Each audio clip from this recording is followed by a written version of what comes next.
हाँ जी दोस्तों, कैसे हैं आप सब। देखिए आपके लिए एक इम्पोर्टेंट वीडियो लेके आया हूँ। ठीक है, जो मुझे पूछा गया था कि सर हमें अपना सिलेबस कब कंप्लीट करना चाहिए, कैसे कंप्लीट करना चाहिए, रिवीजन कब करना चाहिए, रिवीजन कैसे करना चाहिए, ये सारे कुछ डाउट थे। तो इस पर मैं इम्पोर्टेंट वीडियो आपको लेके आया हूँ, बहुत ज़रूरी है, ध्यान से देखिएगा। सबसे पहले तो देखिए आपका जो भी अटेम्प्ट है, फॉर एग्जांपल मैं यहाँ पे मान लेता हूँ कि आपके पास में जैन अटेम्प्ट है, सितंबर अटेम्प्ट है, जो भी आपके पास में सितंबर जैन या फिर उसके बाद का भी हो सकता है। ठीक है, कोई भी अटेम्प्ट है। ठीक है, कोई फ़र्क नहीं पड़ता कौन सा अटेम्प्ट है, फ़र्क ये पड़ता है कि सिलेबस कैसे कंप्लीट किया जा रहा है, रिवीजन किस तरीके से किया जा रहा है। ठीक है, आपके पास में जितना भी टाइम पीरियड है, ध्यान रहे सबसे पहले तो मैं कहूँ कि जितना हो सके उतना जल्दी आप सिलेबस को कंप्लीट करने की कोशिश करेंगे। अच्छा, जब मैं बोलता हूँ कि सर सिलेबस जितना जल्दी हो सके उतना कंप्लीट जल्दी करने की कोशिश करेंगे, तो स्टूडेंट मैंने नोटिस किया है कि स्टूडेंट ये समझते हैं कि सर सारे के सारे लेक्चर्स को हम जो है 1.25x स्पीड पे देखेंगे या फिर 1.5x पे। काफ़ी सारे स्टूडेंट तो 2x तक चले जाते हैं। ठीक है, तो स्पीड में देखने के देखिए, जब मैं कहता हूँ कि सर सिलेबस जितना हो सके उतना जल्दी कंप्लीट करना है, मतलब कि आपका यहाँ पे मतलब निकल के आता है कि स्पीड में देखना है, स्पीड में देखना है, ये मैंने नहीं कहा। ठीक है, देखिए ये तो पहले ही मैं आपको क्लियर कर दूं कि किसी भी चीज़ को अगर आप स्पीड में देख रहे हैं तो वो देखना बंद कर दीजिए। ठीक है, किसी भी लेक्चर को, किसी भी सब्जेक्ट को, चाहे आपको वो आता है नहीं आता है कोई फ़र्क नहीं पड़ता, लेकिन अगर आप जो है किसी भी लेक्चर को स्पीड में देख रहे हैं, ठीक है, किसी भी लेक्चर को अगर स्पीड में देख रहे हैं तो सबसे पहले इसको रोक दीजिए। इससे क्या होता है, देखिए अगर किसी भी लेक्चर को आप स्पीड में देख रहे हैं तो जो भी कंसेप्ट उसमें पढ़ाया गया है लिख के ले लीजिए, उसमें 40% 50% ही आप याद रख पाएंगे, क्योंकि पहली बार आप पढ़ रहे हो और वो भी ऊपर से आप स्पीड में पढ़ रहे हैं। ये आप रिवीजन नहीं कर रहे, रिवीजन कर रहे तो चलो ठीक है, मैं तो रिवीजन में भी एडवाइस नहीं करता हूँ कि आप स्पीड में देखिए, लेकिन एक बार के लिए चलो रिवीजन में आप स्पीड में देख भी रहे तो वहाँ पे ठीक है। ठीक है, लेकिन मैं तो बिल्कुल भी एडवाइस नहीं करता हूँ कि आप वीडियो स्पीड में देखें। ठीक है, बेशक आपके पास में रिवीजन का टाइम होगा तो फिर आप जो है पूरी तरीके से अच्छे से वीडियो देखिए। ठीक है, कई सारे स्टूडेंट के पास रिवीजन के लिए लास्ट में टाइम नहीं बचता तो स्पीड में देखते तो वहाँ पे ठीक है, लेकिन आपके पास में टाइम है, ठीक है, और आप जो है स्पीड में देख रहे हैं तो वो गलत बात है। ठीक है, तो मेरा मतलब क्या है सर, सिलेबस जल्दी कंप्लीट करने से मेरा मतलब क्या है। आपने तो कहा स्पीड में नहीं देखना है, तो जल्दी कैसे कंप्लीट करें। देखिए मेरा मतलब ये है कि आप पूरे दिन में जितना भी काम कर रहे हैं, ठीक है, जितनी भी पढ़ाई कर रहे हैं, जितने भी आवर्स आप पढ़ाई कर रहे हैं, उसमें जितना भी हो सके उतना टाइम वेस्टिंग को कम कर दीजिए। ठीक है, जो भी आपका टाइम वेस्ट हो रहा है उसमें आप जो है अपना सिलेबस को कंप्लीट करने के लिए टाइम इन्वेस्ट करने शुरू करिए। ठीक है, मतलब कि टाइम इन्वेस्ट करना स्टार्ट करिए, टाइम वेस्टिंग को रोकने की कोशिश करिए। ये मेरा मतलब था कि आपको सिलेबस जल्दी से जल्दी कंप्लीट करना है। फॉर एग्जांपल पूरे दिन में आप जो है 4 लेक्चर देख पाते हैं राइटिंग प्रैक्टिस के साथ, तो कोशिश करिए कि 5 लेक्चर कंप्लीट करें। ठीक है, कोशिश ये सारी की सारी चीज़ें करनी है, लेकिन विदाउट इंक्रीजिंग स्पीड। ठीक है, वीडियो की स्पीड इंक्रीज़ करके अगर आप सिलेबस कंप्लीट करेंगे तो कोई फ़र्क नहीं पड़ेगा, तो यहाँ पे मतलब कोई फ़ायदा ही नहीं मिलेगा, आप ये सोचिए। ठीक है, तो इसमें कोई फ़ायदा नहीं मिलता है कि आप स्पीड को इंक्रीज़ करके देखेंगे, तो ये सबसे पहले तो ये चीज़ को रोक दीजिए। ठीक है, दूसरी बात मैं यहाँ पे कहूँ कि सबसे पहले तो मैंने कहा कि सर जितना जल्दी हो सके उतना सिलेबस कंप्लीट करने की कोशिश करिए। दूसरी बात, साथ साथ रिवीजन पे आप फोकस करेंगे। ठीक है, विदाउट रिवीजन आप पास होने की जो है यहाँ पे आशा नहीं लगा सकते। एक बार सिलेबस कंप्लीट करने से आपको लगेगा कि सर एग्ज़ाम निकल जाएगा, तो ये आपकी भूल है। ठीक है, बिना रिवीजन आप नहीं कर पाएंगे, और बिना रिवीजन में भी मैं कहूँ मिनिमम 2 टाइम्स रिवीजन ज़रूरी है। ठीक है, मिनिमम 2 टाइम्स आप पूरे टाइम पीरियड में रिवीजन करेंगे, प्लस थर्ड टाइम कब होगा, जब आपके पास में पेपर होगा उसके अगले दिन जो है आपके पास में जब आप रिवीजन करेंगे वो थर्ड टाइम रिवीजन होगा। तो मिनिमम पूरे टाइम पीरियड में आपका अटेम्प्ट तक पूरे टाइम पीरियड में 3 टाइम रिवीजन होना कंपलसरी ज़रूरी है। ठीक है, अब यहाँ पे मैं बता दूं कि सर रिवीजन करना कैसे होता है। तो देखिए, जैसे भी फॉर एग्जांपल मैं एग्जांपल ले लेता हूँ। एग्जांपल हम एफएम की बात कर लेते हैं जो हम पढ़ा रहे हैं अभी। ठीक है, फ्री एफएम बैच हम पढ़ा रहे हैं, तो यहाँ पे मैंने फॉर एग्जांपल लीवरेज कंप्लीट करवा दिया। ठीक है, तो लीवरेज आपने कंप्लीट कर लिया। लीवरेज कंप्लीट करने से मेरा मतलब है कि जो भी मैंने आपको पढ़ाया, ठीक है, उसे आपने अच्छे से समझ लिया, पूरे के पूरे लेक्चर को कंप्लीट कर लिया। ठीक है, फिर आपने जो है जो भी मैंने लिखवाया, क्वेश्चन बुक प्रिपेयर करवाई, समरी बुक प्रिपेयर करवाई, पूरी की पूरी अच्छे से आपने नोट डाउन कर लिया, दोनों बुक को आपने बना लिया है। ठीक है, उस उसके बाद तीसरा एक और पॉइंट कि जो भी मैंने होमवर्क प्रोवाइड किया वो आपने कंप्लीट किया है। अगर ये सारी चीज़ें कंप्लीट किया इसका मतलब आपने पूरे का पूरा चैप्टर कंप्लीट किया। लेक्चर कंप्लीट हो गए, क्वेश्चन और आपके पास में समरी नोट्स आपने अलग अलग बनवाई है, ठीक है, उसे अच्छे से प्रिपेयर कर लिया है, और होमवर्क जो भी क्वेश्चन मैंने प्रोवाइड किए थे वो सारे के सारे क्वेश्चन आपने प्रैक्टिस कर लिए है, तो आपके पास में माना जाएगा कि ये पूरे का पूरा चैप्टर आपने एक कंप्लीट किया है। ठीक है, तो पूरे का पूरा पहले चैप्टर कंप्लीट करना है। उसके बाद आप ध्यान रहे सर रिवीजन की बात आती है तो रिवीजन में थोड़ा सा फोकस करिएगा, गलती मत करना रिवीजन करने में। कैसे रिवीजन करना है ध्यान से सुन लीजिएगा। जैसे ही आप जो है कोई चैप्टर कंप्लीट करते हैं, चैप्टर कंप्लीट होने से मेरा मतलब है तीनों चीज़ें कंप्लीट हो जाने के बाद माना जाएगा कि आपका चैप्टर कंप्लीट हो गया। सेम डे, ठीक है, सेम डे आपको रिवीजन करना है। ध्यान रहे सर, सेम डे या फिर उसके नेक्स्ट डे कर सकते हैं, लेकिन उससे ज़्यादा टाइम पीरियड नहीं लेंगे। अगर उससे ज़्यादा टाइम पीरियड आप लेंगे तो ध्यान रहे सर चीज़ों को भूल जाने की बीमारी आपके पास में रहेगी। ठीक है, ध्यान रहे। तो मैं तो एडवाइस करता हूँ सेम डे आप रिवीजन करिए। अगर मान लीजिए कि रात को कंप्लीट करते हैं आप लेक्चर, ठीक है, लेक्चर मान लीजिए होमवर्क वगैरह करके आपका रात को कंप्लीट हुआ तो नेक्स्ट डे भी आप रिवीजन कर सकते हैं, लेकिन उसके नेक्स्ट डे नहीं जाना है। ठीक है, ठीक है, तो इम्पोर्टेंट बात ये है आपके पास में, तो उसी दिन को मैं तो कहूँ आप रिवीजन करेंगे। उसी दिन को आप जो है क्या करेंगे सर, रिवीजन करेंगे, और ये फर्स्ट आपके पास में रिवीजन होगा, और ये रिवीजन आप जो है डिटेल रिवीजन करेंगे। क्या करेंगे सर, डिटेल रिवीजन करेंगे। डिटेल रिवीजन से मेरा मतलब क्या है सर, डिटेल रिवीजन से मेरा मतलब है कि आप जो है पूरी की पूरी क्वेश्चन बुक जो हमने प्रिपेयर करवाई, क्वेश्चन बुक को पूरे का पूरा अच्छे से देखेंगे। ठीक है, जो भी आपने क्वेश्चन अपने हाथों से सॉल्व किया पूरे के सारे क्वेश्चंस को आप देखेंगे। दूसरा, हमने समरी नोट्स प्रॉपर आपको प्रिपेयर करवाए। ठीक है, समरी नोट्स प्रॉपर तरीके से हमने आपको प्रिपेयर करवाए, उसको आप अच्छे से एक एक पॉइंट को समझेंगे। ठीक है, क्योंकि ये डिटेल रिवीजन आपको एक एक पॉइंट को समझना है।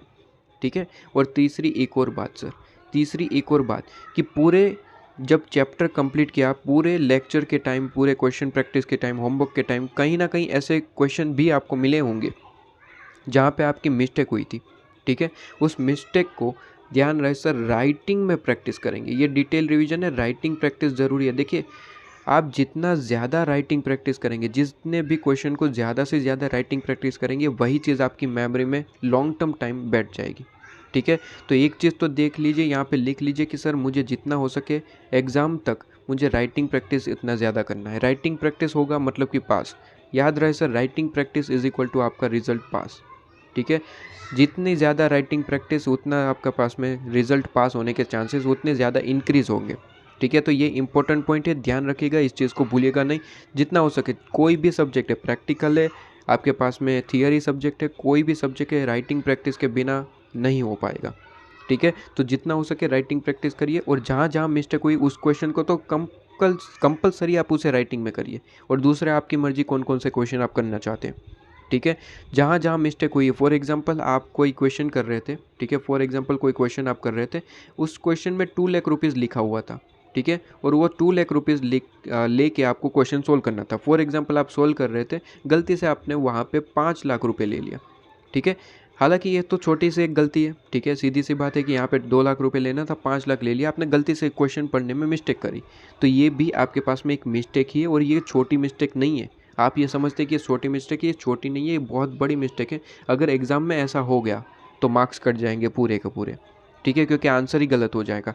तो ये भी आपके पास में बड़ी मिस्टेक है, इस क्वेश्चन को भी मार्क करना चाहिए, क्योंकि आपने क्वेश्चन पढ़ने में गलती करी थी। क्वेश्चन पढ़ने में गलती होती है तो ये तो बहुत बड़ी आपके पास में बीमारी है, ये तो आपके पास में सोल्व होनी बहुत ज़्यादा ज़रूरी है। इस क्वेश्चन को भी राइटिंग प्रैक्टिस करेंगे। ठीक है, हो सकता है कि आपको ये तो छोटी सी गलती लगी कि भाई क्वेश्चन पढ़ने में ही मिस्टेक हुई थी ना, बाकी कंसेप्ट क्लियर है, आपको ये ऐसा लग रहा होगा। ठीक है, कि कंसेप्ट क्लियर है, सिर्फ क्वेश्चन पढ़ने में मिस्टेक हुई थी, लेकिन ये भी बड़ी मिस्टेक है। इस क्वेश्चन को भी राइटिंग प्रैक्टिस करेंगे आप। ठीक है, ये आप कई सारे, मैं तो ये लाइव ये आपके पास में कह रहा हूँ। ठीक है, ये आपके पास में एग्जैक्ट ये ट्रू कहानी है जहाँ पे स्टूडेंट ये कर चुके हैं मिस्टेक, और मिस्टेक के बाद स्टूडेंट कहते क्या है, सर ये तो छोटी सी मिस्टेक थी हमारी कि हमने 2 लाख की जगह 5 लाख। अरे ये छोटी मिस्टेक नहीं है, बहुत बड़ी मिस्टेक है कि क्वेश्चन आप रीड नहीं कर पाए सही से। ठीक है, क्वेश्चन आप सही से रीड नहीं कर पाए तो फिर कोई फ़ायदा नहीं है आपके पास में कोई एग्ज़ाम देने का, तो क्योंकि आप क्वेश्चन अच्छे से रीड नहीं कर पाएंगे तो सॉल्यूशन कहाँ से सही आएगा। ठीक है, तो ये तो बड़ी बीमारी है जिसे आप यहाँ पे छोटी सी मिस्टेक कहते हैं। ये बहुत बड़ी बीमारी है, आपके पास भी कहीं ना कहीं हुई होगी। तो वहाँ पे क्वेश्चन को मार्क करके चलिए कि इस क्वेश्चन का हम जो है अच्छे से ट्रांसलेशन ही नहीं कर पाए कि क्वेश्चन कहना क्या चाहता है। ठीक है, ये मिस्टेक बहुत बड़ी है, तो इसको मार्क करके चलना चाहिए। राइटिंग प्रैक्टिस करना चाहिए। राइटिंग प्रैक्टिस से आपको दिमाग को ये पता चलेगा कि सर क्वेश्चन तो मुझे अच्छे से रीड करना ही करना है और उसे रीड करते करते मुझे सोल्व करना है। ठीक है। अच्छा, राइटिंग प्रैक्टिस में बात निकली है तो मैं बता दूं कि सर कुछ स्टूडेंट बहुत सजा सजा के लिखते हैं, अपने नोट्स प्रिपेयर करते हैं, तो वो बहुत बढ़िया काम है। ठीक है, अपने समरी नोट्स को अच्छे से प्रिपेयर करना, क्वेश्चन बुक को अच्छे से प्रिपेयर करना बहुत बढ़िया बात है। लेकिन जब आप रिवीजन कर रहे हो और रिवीजन के टाइम कुछ राइटिंग में क्वेश्चन करेंगे तो वो आप फास्ट मैनर में करेंगे। ठीक है, फास्ट मैनर में करेंगे, सारी चीज़ें अच्छे से डिटेल में क्वेश्चन प्रैक्टिस करेंगे, बिल्कुल ऐसा ही जैसे आप एग्ज़ाम में कर रहे हैं। ठीक है, तो यहाँ पे थोड़ा सा फास्ट मैनर में आप जो है कंप्लीट करेंगे। पहली बार जब आप लेक्चर देख रहे हैं, वहाँ पे क्वेश्चन प्रैक्टिस कर रहे, समरी प्रिपेयर करें, वो तो अच्छे से प्रिपेयर करिए एकदम प्रॉपर तरीके से। ठीक है, ज़्यादा टाइम नहीं लेना चाहिए, थोड़ा सा फास्ट मैनर लेकिन अच्छे से। लेकिन जब रिवीजन में आप राइटिंग प्रैक्टिस करें तो फास्ट मैनर उसी तरीके से जैसे एग्ज़ाम में आप सोल्व करते हैं। देखिए, स्पीड मेंटेन होना भी ज़रूरी है। ठीक है, इसलिए जब आप रिवीजन के टाइम राइटिंग प्रैक्टिस करें, थोड़ा सा फास्ट उसी तरीके से जैसे एग्ज़ाम में आप प्रिपेयर करने वाले। ठीक है, तो एग्ज़ाम में जैसे आंसर शीट आप प्रिपेयर करने वाले, वैसे ही आप यहाँ पे फास्ट मैनर में आप क्वेश्चन को सोल्व करेंगे और सारी चीज़ें फुल फॉर्म में लिखेंगे। कई बार क्या होता है कि सर रिवीजन करते हैं तो स्टूडेंट शॉर्ट फॉर्म में थोड़ा थोड़ा लिख के क्वेश्चन को प्रैक्टिस कर लेते हैं। ये डिटेल रिवीजन करना है। मैंने कहा सर डिटेल रिवीजन में सारी चीज़ें बिल्कुल वैसे ही प्रैक्टिस करेंगे जैसे एग्ज़ाम में आप क्वेश्चन पेपर लिख रहे हैं। ठीक है, अच्छा, सेकेंड टाइम रिवीजन करेंगे, थर्ड टाइम करेंगे तो वहाँ पे ठीक है कि आप शॉर्ट शॉर्ट में कुछ लिख लिए, काम ख़त्म करें। ठीक है, लेकिन first revision is a detail revision. वहाँ पे आपको एक एक चीज़ अच्छे से क्वेश्चन प्रैक्टिस करना है फुल फॉर्म में, बिल्कुल वैसे ही जैसे एग्जाम में करते हैं। तो ये चीज़ आपके पास में। सर सेकेंड रिवीजन कब करना है? सेकेंड रिवीजन आपको कब करना है? सेकेंड रिवीजन मैं कहूँ सर, जो भी आप काम कर रहे हैं, जहाँ भी आप जैसे भी पढ़ रहे हैं, उसी वीक के अंदर अंदर आपको जो है यहाँ पे सेकेंड रिवीजन करना है। फॉर एग्जांपल कोई एक डेज आपको डिसाइड कर लेना है। फॉर एग्जांपल मैंने कहा सर हर संडे आप जो है रिवीजन करेंगे। ठीक है, हर संडे आपका जो है रिवीजन होगा पूरे वीक में, मतलब कि पिछले 7-8 दिन में आपने जितना भी पढ़ा है, ठीक है, 7-8 दिन में जितना भी पढ़ा है उसका रिवीजन एक दिन में आप कर लेंगे। ठीक है, एक दिन में कर लेंगे और वो होना चाहिए आपका सेकेंड रिवीजन। मतलब कि फर्स्ट रिवीजन तो आपका साथ साथ कंप्लीट होना ज़रूरी है, सेकेंड रिवीजन उसी वीक के लास्ट डे में आपका कंप्लीट होना ज़रूरी है। ठीक है, ये अगर आपसे हो रहा है तो आपके पास में आपकी प्रिपरेशन सही चल रही है, मान के चलिए। अगर ये नहीं हो रहा है तो प्रिपरेशन सही नहीं चल रही है, आपको ध्यान देने की ज़रूरत है। ठीक है, ये इंपॉर्टेंट पॉइंट है, ध्यान रखिएगा दोस्तों। ये आपका सेकेंड रिवीजन है, यहाँ पे भी आप राइटिंग प्रैक्टिस ज़रूर करेंगे क्योंकि राइटिंग प्रैक्टिस के बिना पास नहीं। ठीक है, इसलिए मैंने पहला ही कहा कि सर राइटिंग प्रैक्टिस है तो पास होने के चांसेस है। तो राइटिंग प्रैक्टिस बिल्कुल करेंगे, लेकिन डिटेल रिवीजन में आपने मान लीजिए 10 क्वेश्चन राइटिंग प्रैक्टिस करे हैं, लेकिन यहाँ पे आप जो है हो सकता है कि 5 प्रैक्टिस करिए, कोई दिक्कत नहीं है, 3 प्रैक्टिस करिए, कोई दिक्कत नहीं, बाकी के क्वेश्चन अच्छे से देख लेना। ठीक है, 3 प्रैक्टिस करें, 5 प्रैक्टिस करिए, बाकी के सारे जो क्वेश्चन बुक ने आपने लिखे हैं हैंड रिटन, अपने लिखे हुए क्वेश्चन को देखना है। ठीक है, आईसीएम मॉड्यूल के सारे क्वेश्चन हमने करवाए, होमवर्क भी प्रोवाइड करे, तो आईसीएम मॉड्यूल तो सारे के सारे क्वेश्चन आपने लिखे हुए अपने हाथों से।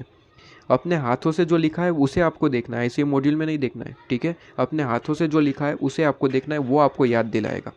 ठीक है, तो वो क्वेश्चन सारे देख लेने और बाकी के जितने आपने प्रैक्टिस करे वो सफिशिएंट है। ठीक है, तो 2 बार आपके पास में मिनिमम रिवीजन कंप्लीट हो जाता है। उसके बाद तीसरा रिवीजन, चौथा रिवीजन आपके ऊपर है कि कैसे कर रहे हैं। ठीक है, लेकिन मिनिमम 2 टाइम आपके पास में, 2 टाइम्स आपके पास में हो जाना ज़रूरी है। और इसी तरीके से होना ज़रूरी है कि फर्स्ट रिवीजन सेम डे और सेकेंड रिवीजन वीकेंड पे। ठीक है, ये चीज़ आपके पास में। अच्छा, मैं एक और चीज़ यहाँ पे डिस्कस कर लूँ कि सर आपको जो है मैंने देखा है कि स्टूडेंट यहाँ पे बहुत ग्रुप की तैयारी कर रहे हैं। ठीक है, सिंगल ग्रुप की तैयारी कर रहे हैं तो आपके पास में तो 3 ही सब्जेक्ट है, तो वो तो कर लेंगे, कोई दिक्कत नहीं है। ठीक है, उसके अलावा तो उनके पास कोई ऑप्शन नहीं है। लेकिन बहुत ग्रुप के लिए मैं एक और एडवाइस देना चाहूँगा कि जो स्टूडेंट बहुत ग्रुप दे रहे हैं, ठीक है, जो स्टूडेंट आपके पास में बहुत ग्रुप की तैयारी कर रहे हैं, उसके पास में 2 ग्रुप है, आपके पास में ग्रुप 1 और दूसरा आपके पास में क्या है सर, ग्रुप 2। ठीक है, उन स्टूडेंट को मैं एडवाइस करूंगा कि सबसे पहले आप किसी एक ग्रुप पे फोकस करेंगे। देखिए होता क्या है, मैंने जनरली देखा है कि फॉर एग्जांपल ग्रुप 1 का अकाउंट है आपके पास में और ग्रुप 2 का एफएम है, तो स्टूडेंट इस पे, ये दोनों सब्जेक्ट पे इतना ज़्यादा फोकस कर देते हैं कि फिर आपके पास में एग्ज़ाम आ जाती है। ठीक है, और दोनों ग्रुप में से कुछ सब्जेक्ट आपके रह जाते हैं। फॉर एग्जांपल स्टूडेंट की यहाँ पे जीएसटी रह गया, ठीक है, बाकी पूरे का पूरा बाकी रह गया। यहाँ पे आपके पास में एसएम रह गया, ऑडिट रह गया, ठीक है। ऐसे यहाँ पे काफ़ी सारे मैंने लाइव एग्जांपल देख लिए, ठीक है।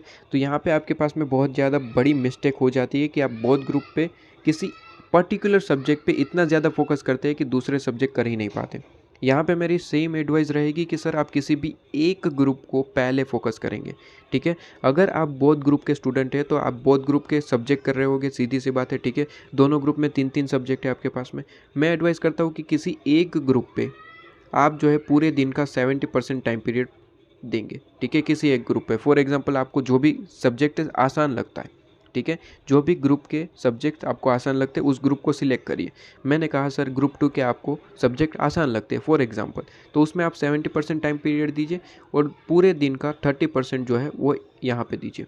और आपको लगता है कि सर अब मेरे पास बिल्कुल भी टाइम नहीं बचा है, तो पूरे का पूरा 100% किसी एक ग्रुप पे दीजिए और उसके बाद दूसरे ग्रुप पे फोकस करिए, ठीक है। अगर आपके पास में टाइम पीरियड है तो आप इसी तरीके से 70-30 के रेशियो में काम करिए, और आपके पास में टाइम पीरियड नहीं है तो किसी एक ग्रुप को पहले कंप्लीट करने की कोशिश करिए, उसके बाद दूसरे ग्रुप को करना।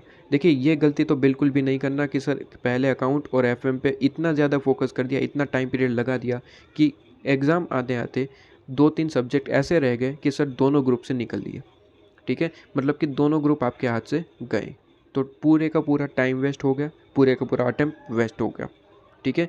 किसी एक ग्रुप पे फोकस करेंगे, जैसे कि मैंने कहा सर अगर आपके पास में टाइम पीरियड है तो 70-30 रेशियो, और टाइम पीरियड नहीं है तो 100% रेशियो पर्टिकुलर ग्रुप, ठीक है। ये मेरी स्ट्रिक्टली एडवाइस है, जो भी बोथ ग्रुप स्टूडेंट यहाँ पे है उनको स्ट्रिक्टली एडवाइस है कि बिल्कुल इसी तरीके से काम करें, भले ही आपके पास में किसी एक ग्रुप में आपको एक सब्जेक्ट पसंद है, ठीक है, तो उस सब्जेक्ट को साथ साथ कर रहे हैं, ठीक है, लेकिन 70-30 के रेशियो में आप कंप्लीट करिए, ठीक है। ये इंपॉर्टेंट पॉइंट आपको मैंने बता दिया, ऐसी गलती ना हो पाए इसलिए मैंने यहाँ पे बता दिया कि सर ये गलती कभी भी मत करना। नॉर्मली ये स्टूडेंट करते ही है, गलती होती है, और मुझे लास्ट टाइम पे मैसेज मिलता है कि सर ऐसे हो गया, मतलब कि ग्रुप 1 में जीएसटी बाकी रह गया है, ग्रुप 2 में ये बाकी रह गया, तो कैसे करेंगे। और जनरली इसका रिप्लाई मेरा एक ही होता है कि अब इसमें कुछ नहीं हो सकता, क्योंकि एग्ज़ाम आ चुकी है और आपके पास में पूरे के पूरे सब्जेक्ट बाकी है, तो अब यहाँ पे कुछ भी नहीं हो पाएगा, ठीक है। तो इसलिए पहले ही एडवाइस प्रोवाइड कर देता हूँ कि सर अगर ऐसा कुछ है तो 70-30 रेशियो या फिर 100% रेशियो में ही आप अपना सिलेबस कंप्लीट करिए, और जितना हो सके सिलेबस जल्दी कंप्लीट करिए, स्पीड को बढ़ाना छोड़ दीजिए, ठीक है। ये थी पूरी की पूरी मेरी एडवाइस, छोटी सी एडवाइस, ठीक है। इसे कंसिडर करिएगा दोस्तों, और इसी तरीके से प्रिपरेशन कंप्लीट करिएगा।